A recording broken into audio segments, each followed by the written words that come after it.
Hey folks, welcome to Homebrew Heroscape. For as incredible of a game Heroscape is, it isn't perfect. There are a few aspects that I think could be improved, and in this series, I'm going to be offering my own suggestions and fixes for certain elements of the game. In this episode, I want to talk about Wellspring Water. Introduced in the Battle for the Wellspring Battle Box, released in 2024, the eponymous Wellspring Water has been the source of some mixed reactions. On one hand, the idea to include it as a new terrain type seems like such an obvious choice in hindsight.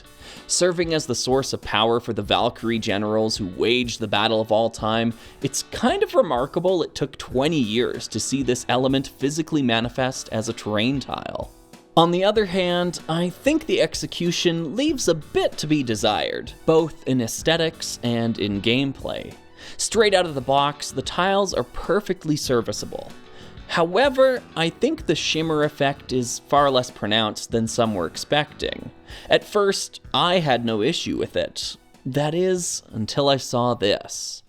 Heroscape user Mythic came up with an alteration that can be easily achieved with some inexpensive paint. Folk Art Glitterific 5874E Clear Hologram is the type they advise to use, and I personally second that recommendation. Just look at the glow up here. All it takes is slathering a bit of it on the underside of any Wellspring Water tile, and voila!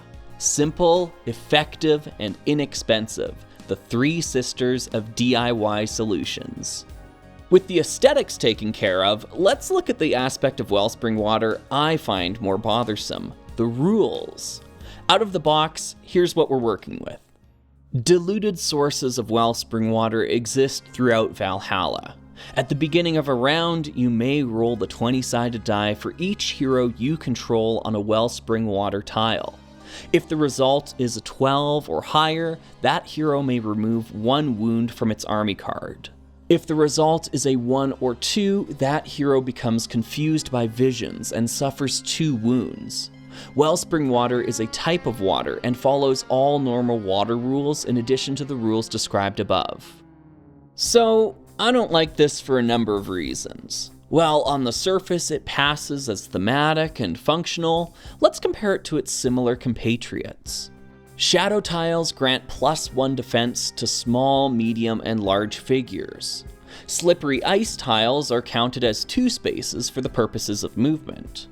Molten lava tiles require any figure that enters them to roll a natural 20 or be destroyed. Notice the difference? The Wellspring Water rules are just too complicated to be easily remembered or taken into consideration when playing on a map. An 11 or higher is kind of an arbitrary number that is readily forgettable. So forgettable that you might have already forgotten that the number needed is actually 12 or higher.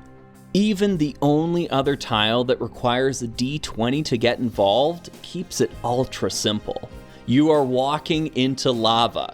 It would take a miracle for you to survive.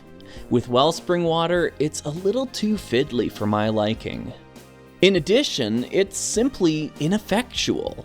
A 45% chance to remove 1 wound per round from my hero is not enough to warrant moving them out of position, and more than likely giving my opponent a height advantage. With the added 10% chance to wound my own figure in the process, I can't imagine a single scenario where I would willingly move into Wellspring Water using the rules as written.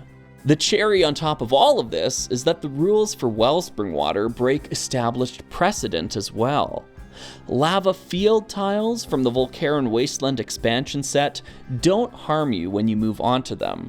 However, if you're still standing on them at the end of a round, you must roll 1 attack die and take a wound if a skull is shown. But that's just the thing. At the end of a round. Wellspring Water, as written, takes effect at the beginning of a round. This is largely pedantic, yes, but if we don't consider pedantry when writing the rules for our game, when are we supposed to consider it? So, what solutions do I propose? Well, Heroscape regular Dysole and I were brainstorming some possible fixes one day, and one in particular seemed to stick. Take a gander at this. At the end of a round, in turn order, each player may attempt to heal any figures they control on Wellspring Water spaces. Each figure may roll a number of dice equal to the number of wound markers currently on their army card. Remove a number of wounds equal to the number of shields rolled. This change removes the inconsistencies between Wellspring Water and Lava Field tiles, and is also far easier to remember than the arbitrary D20 rolls of before.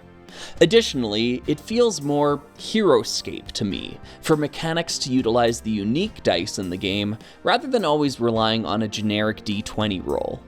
Not only that, but now the ability has some teeth.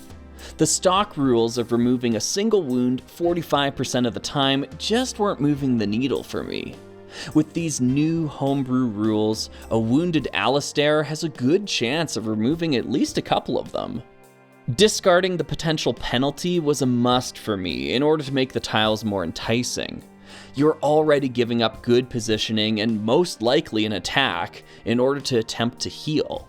While thematic, it doesn't make much sense to double penalize the player for choosing to interact with the unique feature of the map. I also removed the requirement for the figure to have to be a hero. Multi-life squads, as janky as they are, should be able to benefit from Wellspring Water too, on the off chance that it's deemed worthwhile. Personally, I haven't found this homebrew to be overbearing or a deciding factor in the games I've played with it.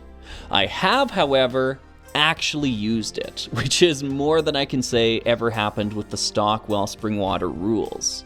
It probably does make high life heroes with stealth flying a little stronger, and Kelda a little less useful, but these tweaks are minor. Overall, I love these changes to Wellspring Water, and I hope you give them a try too. Let me know what you think. Shout out to Mythic and Dysole for helping with this video, even though they were probably unaware of that at the time. Heroscape exists because of the incredible community behind it. I've been your host, RR Slugger, and until next time, happy scaping.